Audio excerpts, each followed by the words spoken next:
নজর রাখবো মুর্শিদাবাদের দিকে। মুর্শিদাবাদের ধুলিয়ান, সেখানে বিএসএফ জওয়ান খুন। বিএসএফ জওয়ানের গুলিতে নিহত বিএসএফ জওয়ান। গত রাতে ক্যাম্পে দুই বিএসএফ জওয়ানের মধ্যে বচসা বাঁধে, আর বচসা চলাকালীনই বিএসএফ জওয়ানকে গুলি সহকর্মীর। হাসপাতালে মৃত্যু গুলিবিদ্ধ বিএসএফ জওয়ানের। ইতিমধ্যেই শামশেরগঞ্জ থানার জালে অভিযুক্ত বিএসএফ জওয়ান। আপনাদের আরো একবার জানিয়ে রাখি, বিএসএফ জওয়ানের গুলিতেই নিহত আরেক বিএসএফ জওয়ান। গত রাতে ক্যাম্পে দুই বিএসএফ জওয়ানের বচসা চলাকালীনই বিএসএফ জওয়ানকে গুলি সহকর্মীর। মুর্শিদাবাদ ধুলিয়ানের এই ঘটনা এবং হাসপাতালে মৃত্যু গুলিবিদ্ধ বিএসএফ জওয়ানের। আমাদের সঙ্গে রয়েছেন প্রতিনিধি প্রণব।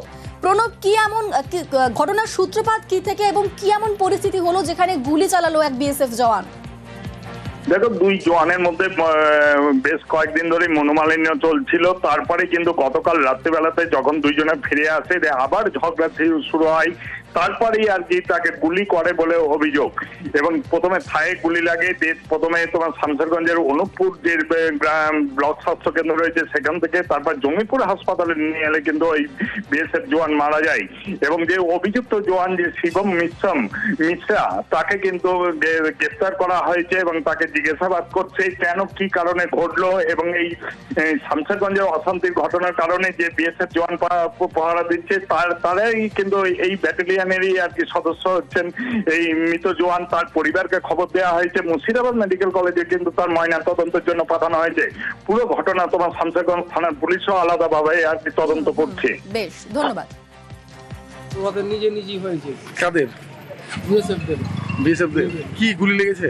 গুলি জাঙ্গে গুলি। কোন জায়গাটায় ঘটনাটা ঘটেছিল? পাহাড়ঘাটি কোন জায়গায়?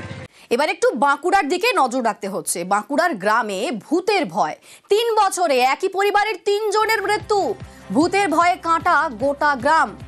আতঙ্কে বাঁকুড়ার বাঁশকেটিয়া গ্রাম। আমাদের সঙ্গে রয়েছেন প্রতিনিধি প্রিয়ব্রত। প্রিয়ব্রত, ভূতের ভয় ঠিক কি কি অভিযোগ উঠছে সেখান থেকে? দেখো, এই যে বাঁশকেটিয়া গ্রাম ভেজরসর গ্রাম পঞ্চায়েতের ব্লকের, সেখানেই 3 বছরে 3 জনের মৃত্যু হয়েছে। একই পরিবারের রমেশ বাউরির মৃত্যু হয় 1 বছরে, তারপরের বছরে মৃত্যু হয়েছে রমেশের দাদা সোমেশ বাউরির। গত বছর মৃত্যু হয়েছে সোমেশের ভাই এবং 8 বছর 18 দেবব্রত বাউরি। এরপরই কিন্তু ভূতের আতঙ্ক ছড়িয়ে পড়েছে গ্রামে। এবং এই যে পরিবার, একই পরিবারের 3 জন পুরুষ মানুষের মৃত্যু, তার ফলে কিন্তু পুরুষ শূন্য হয়ে গেছে পরিবার। এবং যারা মহিলারা রয়েছেন সেই মহিলারাও কিন্তু বাড়ি ছেড়ে চলে গিয়েছেন অন্যত্র। এবং যারা গ্রামবাসী বা প্রতিবেশী, তারাও কিন্তু এই বাড়ি, যে বাড়িতে ভূতের আতঙ্ক ছড়িয়েছে, যে বাড়িতে পরপর 3 জনের মৃত্যু হয়েছে এবং পুরুষের মৃত্যু হয়েছে, এর ফলে কিন্তু মানুষজন ভাবছেন যে প্রতিটারই পুরুষের মৃত্যু হচ্ছে, তাহলে কেন পুরুষ শূন্য হয়ে যাবে গ্রাম?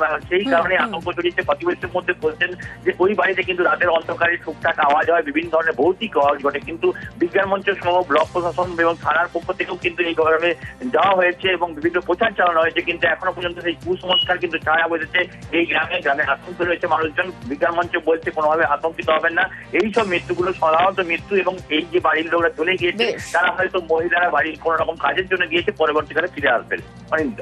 ধন্যবাদ। 3 ফসলি জমি, কিন্তু জলের অভাবে বছরে একবার চাষ হয়। নাগরাকাটায় সেই সমস্যা মেটাতে উদ্যোগ চালু করা হলো সৌরবিদ্যুৎ চালিত 3টি টিউবওয়েল। সৌজন্যে রাজ্য সরকারের আদমি প্রকল্প।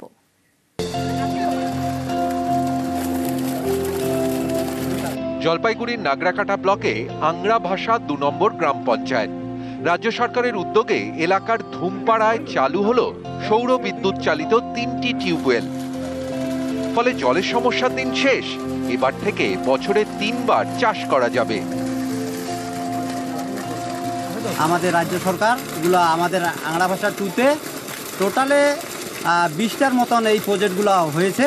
তাতে এই এলাকার লোকের যেখানে 1 ফসলি জমি, এই জলের ব্যবস্থাটা পায়ে আমরা কিন্তু এইখানে এই এলাকায় কিন্তু 3 ফসল চাষ করতে পারবো। ধুমপাড়া বনবস্তি, এখানেই বিঘার পর বিঘা চাষের জমি, 3 ফসলি জমি, কিন্তু বছরে একবার চাষ হয় কারণ জলের সমস্যা। স্থানীয়দের দাবি, এই এলাকায় চাষের জন্য জলের কোনো ব্যবস্থাই নেই, তাই ভরসা বৃষ্টির জল। তাই এখানকার বাসিন্দাদের দীর্ঘদিনের দাবি জল সেচের ব্যবস্থা করে দিতে হবে। সেই মতো উদ্যোগ নেয় নাগরাকাটা পঞ্চায়েত সমিতি। রাজ্য সরকারের আদমি প্রকল্প থেকে 26,40,000 টাকা বরাদ্দ করা হয়। সেই টাকা থেকে ধূমপাড়ায় বসানো হলো সৌর বিদ্যুৎ চালিত 3টি টিউবওয়েল। বৃষ্টি ছাড়া অন্যান্য সিজনে যে জলের এখানে অভাব ছিল সেটা পূরণ করার জন্য তারা জল ব্যবহার করবে এবং ভবিষ্যতে তাদের ইনকাম বাড়ানোর জন্য আরও চাষাবাদের পরিমাণটা বাড়াবে। এটা রাজ্য সরকার করে দিচ্ছে, করে দেওয়ার পরে এখানকার লোকাল যে বেনিফিশিয়ারিরা আছে তাদের মধ্যে থেকে একটা সমিতি করা হবে। 5 বছর রাজ্য সরকার এটা মেনটেন দেখবে, যদি কোনো খারাপ হয়, প্রবলেম হয়, কিছু হয় 5 বছর পরে কিন্তু এই সমিতি যাকে দায়িত্ব দিয়েছে আজকে ওদেরকে মেনটেনটা দেখতে হবে। ধূমপাড়ায় এখন চাষের জমিতে জলের ব্যবস্থা, বছরে 3 বার চাষের আশায় কৃষকরা। এই যে জল দিয়েছে তাদের আমাদের কৃষকদের উন্নতি হবে, আমরা এখানে জল পাই না, তার জন্য আমাদের উপকার হবে। জলপাইগুড়ি থেকে রকি চৌধুরী, নিউজ 18 বাংলা। এবার একটু আবহাওয়ার খবরের দিকে নজর রাখতে হচ্ছে। বজ্র বিদ্যুৎ সহ ঝড় বৃষ্টির সম্ভাবনা দক্ষিণবঙ্গে আজ ও কাল, ঝড় বৃষ্টির সম্ভাবনা এবং কাল থেকে একাধিক জেলায় ভারী বৃষ্টি। আমাদের সঙ্গে রয়েছেন প্রতিনিধি বিশ্বজিৎ। হাওয়া অফিস কি বলছে, কোথায় কোথায় বৃষ্টি হবে এবং বৃষ্টি হলে এই ভ্যাপসা গরম থেকে কি কিছুটা হলেও মুক্তি পাওয়া যাবে? দেখো, সাময়িকভাবে মুক্তি পাওয়া গেলেও আজকালের মধ্যে খুব বেশি বৃষ্টি হবে এমনটা নয়, বিক্ষিপ্তভাবে এই বৃষ্টি হবে। যেখানে বৃষ্টি হবে সেখানেই একটু স্বস্তি হবে। তবে ভারী বৃষ্টি আগামী কাল থেকে শুরু হবে, বিভিন্ন জেলাতে ভারী বৃষ্টি হবে। ভারী বৃষ্টি হলেই কিছুটা স্বস্তি মিলতে পারে, এমনটাই ইঙ্গিত আলিপুর আবহাওয়া দপ্তরের। মঙ্গল বুধবারের মধ্যে বর্ষা বা দক্ষিণবঙ্গে আসতে পারে এমন একটা ইঙ্গিত দিয়েছে আবহাওয়া দপ্তর। বর্ষা এলে বৃষ্টিটা বাড়বে, অর্থাৎ দক্ষিণ পশ্চিম মৌসুমী বায়ুর প্রভাবে বৃষ্টি বাড়বে। আগামী সপ্তাহে দক্ষিণবঙ্গের প্রায় সব জেলাতেই বজ্রবিদ্যুৎ সহ বৃষ্টির সম্ভাবনা বৃহস্পতি শুক্রবার পর্যন্ত রয়েছে এবং তার ফলে কিছুটা তাপমাত্রা কমতে পারে এমনটা ইঙ্গিত আলিপুর আবহাওয়া দপ্তরের। বেশ, ধন্যবাদ বিশ্বজিৎ। এদিকে বসিরহাট, সেখানে বৃষ্টি শুরু হয়ে গেছে সকাল সকাল এবং তারই পাশাপাশি কাকদ্বীপ, সেখানেও বৃষ্টি হয়েছে। দক্ষিণবঙ্গের খবর আমরা জানলাম, এবার একটু জানবো উত্তরবঙ্গের খবর। উত্তরবঙ্গে ভারী থেকে অতি ভারী বৃষ্টির সতর্কতা। আজ দার্জিলিং, কালিম্পংয়ে প্রবল বৃষ্টির সম্ভাবনা। আমাদের সঙ্গে রয়েছেন প্রতিনিধি পার্থ। উত্তরবঙ্গের জন্য কি আপডেট দিচ্ছে আলিপুর আবহাওয়া দফতর? একেবারে সকাল থেকে কিন্তু বৃষ্টি শুরু হয়েছে শিলিগুড়ি এবং কালিম্পং পাহাড়ি এবং সমতল বেশ কয়েকটি জেলায়, কিন্তু হালকা থেকে মাঝারি বৃষ্টি শুরু হয়েছে এবং বেলা বাড়ার সঙ্গে সঙ্গে কিন্তু বৃষ্টি বাড়বে। বিশেষ করে দার্জিলিং এবং কালিম্পং এর উঁচু পার্বত্য এলাকায় সেখানে কিন্তু ভারী বৃষ্টির পূর্বাভাস থাকছে আজ এবং আগামীকাল থেকে বৃষ্টির পরিমাণ আরো বাড়বে।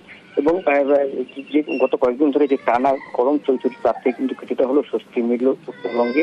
তবে আজও উত্তর এবং দক্ষিণ দিনাজপুর জেলায় সকাল থেকে তাপমাত্রা যথেষ্ট রয়েছে। তবে বিকেলের পর থেকে হালকা বৃষ্টির সম্ভাবনা হচ্ছে ওই দুই জেলার। পাশাপাশি যে কথা জানাচ্ছিলেন, দার্জিলিং এবং কালিম্পং এর উচ্চ পার্বত্য এলাকার পাশাপাশি সমতল জলপাইগুড়ি, শিলিগুড়ি, আলিপুরদুয়ার, ডুয়ার্স এসব জায়গায় কিন্তু আজ বৃষ্টির পূর্বাভাস থাকবে। তবে আগামীকাল থেকে ভারী বৃষ্টির পূর্বাভাস থাকছে গোটা উত্তরবঙ্গ জুড়ে। বেশ, ধন্যবাদ পার্থ। উত্তরবঙ্গে ভারী থেকে অতি ভারী বৃষ্টির সতর্কতা। আজ দার্জিলিং, কালিম্পংয়ে প্রবল বৃষ্টির সম্ভাবনা। সকাল থেকে বৃষ্টি শুরু হয়েছে এবং ভারী বৃষ্টির সতর্কতা রয়েছে আলিপুরদুয়ার, কোচবিহারেও।